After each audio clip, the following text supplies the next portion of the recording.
All life on Earth shares one common need. A need that affects every species we know, no matter how large or small. A need for Earth's most fundamental resource, water. But in the great Karoo of South Africa, it's a resource running out. It's winter, the dry season, and the 7th year of a local drought. Water is getting harder and harder to find, so the wildlife here must find ways to adapt. Watering holes play a huge role in the animal kingdom. They have built a sense of community amongst the wildlife of the Karoo. But there are only a few natural holes left in the region.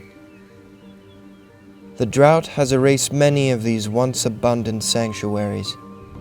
Local game reserves have taken it upon themselves to excavate their own watering holes, which can be manually filled to support larger herds that depend on them. Still, this method can only help so much. Years of farming has made the soil as hard as cement. The plants and grasses that once covered this land have found it harder and harder to grow, meaning less food for larger grazing animals.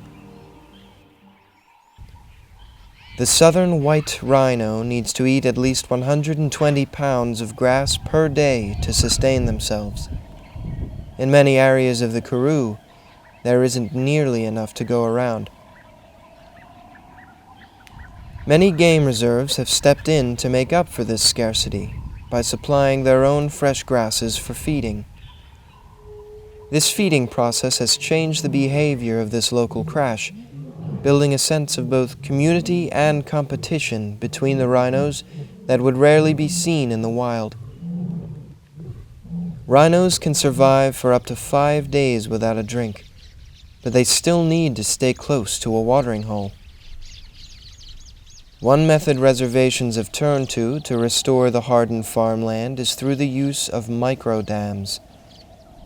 These simple holes in the ground catch what little rainwater does fall, softening the soil and making the land more suitable to regrow grasses and other plants that are now struggling. Luckily, many trees and succulents have been able to survive and grow in the tough ground. These succulents are an incredible source of both food and water, for big and small animals alike. Springbok can go their entire lives without a drink, instead gaining all the water they need from the leaves of the trees they eat. But these trees have a threat of their own. The invasive peppercorn tree has made its way to the Karoo all the way from the Peruvian Andes. They grow far larger than any native species, taking up vital space around riverbeds and consuming far more than their fair share of water. Though they offer food and shelter for vervets and birds, the larger the population becomes, the more harm they do to those on the ground. Not all animals can rely on the vegetation for water. The larger predators of the Karoo have found other ways to quench their thirst. Cheetah can survive up to 10 days without a drink. Rather than sitting in a basin or growing on a tree, the cheetah's main water source must be chased. Blood is 90% water, and a full-grown kudu can have around 16 liters of the stuff.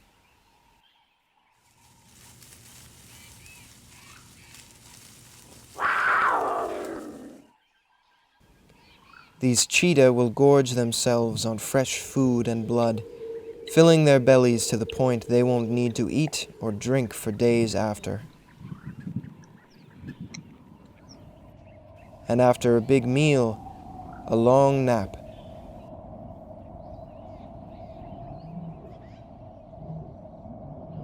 Though many animals have found ways to adapt to the scarcity of water, teams at game reserves continue to test new ways of returning their dry lands to the way they once were.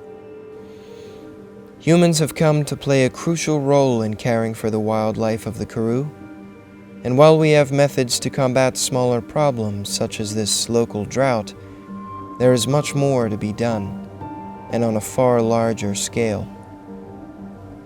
Climate change has drastically affected arid lands such as the Karoo. Droughts are growing longer and longer, and each time becoming harder and harder to deal with. So the next time you take a drink of water, don't take it for granted, and remember those who do not have this resource in such abundance.